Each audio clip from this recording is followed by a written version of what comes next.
The last time that I spoke to you, you were in your hotel room, and all of the media people had gathered together in that hotel room, and although it was late, you were still planning on going out on the streets for a few hours, and you had heard something about an increased police presence. Did you, in fact, end up going out into the streets, and if so, what did you experience there?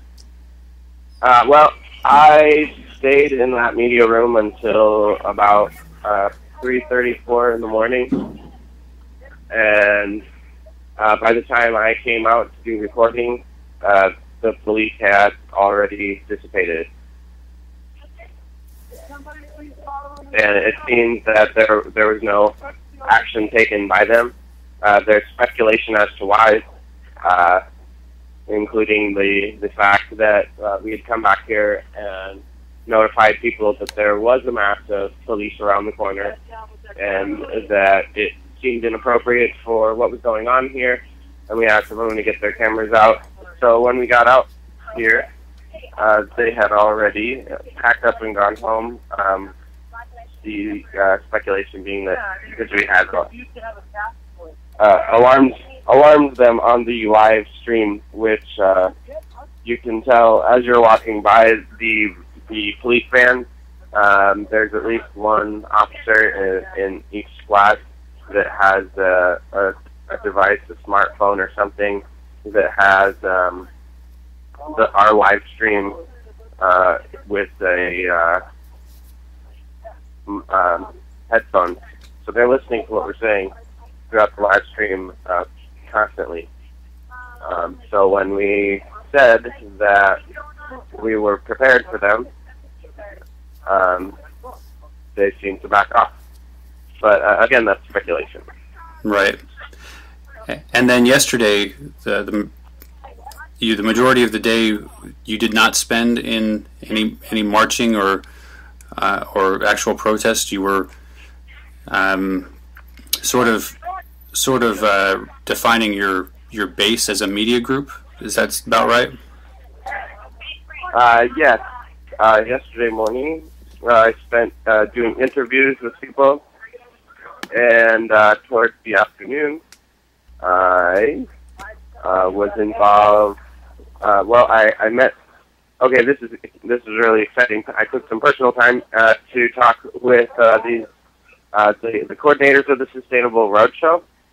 They showed up, and as you, Isaac, know, being interested in traveling theater and circus myself, I have been really interested in the Sustainable Roadshow. So it was really cool for me to actually meet the organizers and exchange information and talk to them face to face and get some of their ideas about what was going on.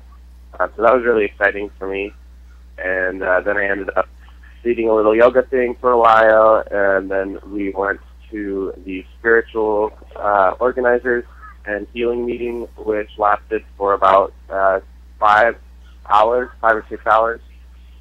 When we came back from that, we, throughout the day, had been sending runners through the crowd to figure out what kinds of actions had been self-organizing, and to make sure that we're being as effective as possible, or attempting to be effective as possible. We are trying to merge groups that are doing the same action in different places, so that we can have a Huffington Post, without the consent of anyone here, to my knowledge, posted that we were challenging the Tea Party, which is it's not really on the minds of anyone here. So I'm not quite sure who they interviewed, or they just made that up. Seems likely. However, knowing that there are phrases like that going around, and I mean, in reality, in terms of people being interested in what we're doing, it seems that we are kind of maybe challenging the Tea Party in popularity at this time. So things like creating a manifesto and these sets of demands are kind of going to become crucial if people start putting us on the political map as though we are a party. We're just a protest, but it seems that we've gained enough momentum that we are contesting political parties at this time. So in order to be able to do that, if that is what is going to organically develop here, we've decided we need to develop a logistical team. So we spent several hours into the middle of the night again, having meetings with the heads of all the actions that we had found while going through the crowd yesterday. You know, there is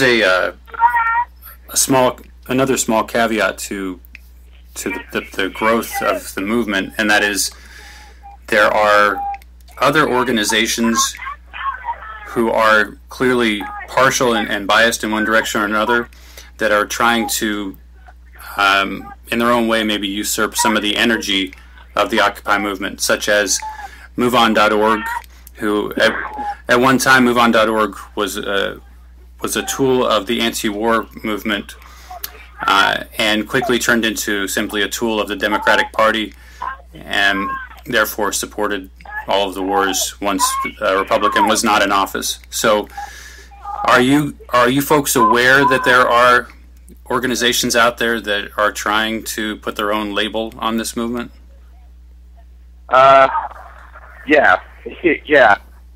Every day, there are reporters from all over the globe that are coming in, and while most of the European reporters are doing a phenomenal job at being unbiased, the nature of the American media that isn't activist-driven is they come in with loaded questions, and I've personally been interviewed a couple times already, and have just been astonished at their crappy reporting skills. So instead of actually answering most of their questions, which are leading and attempting to do this kind of labeling, I've kind of just argued with them semantically over language and sort of refused to answer any of their questions because they're just doing such a foul job at actually representing both the intent of what media and journalism should be for, and I think they're actually really poorly representing the organizations that they're reporting for, if those organizations allow for such reporting tactics to continue.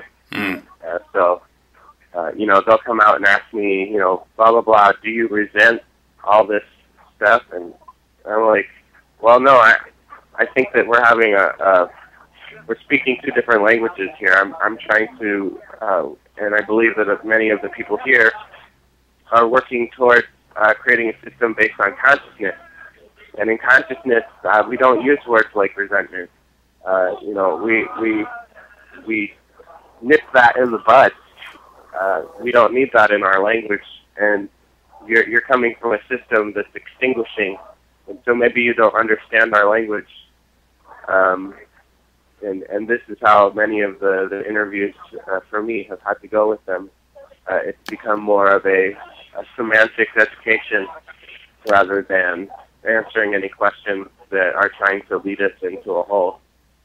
And you referenced the different languages, and it's becoming apparent that people are seeing this in different ways, and I assume that that's going to have its own growth as this does get more and more covered by the mainstream.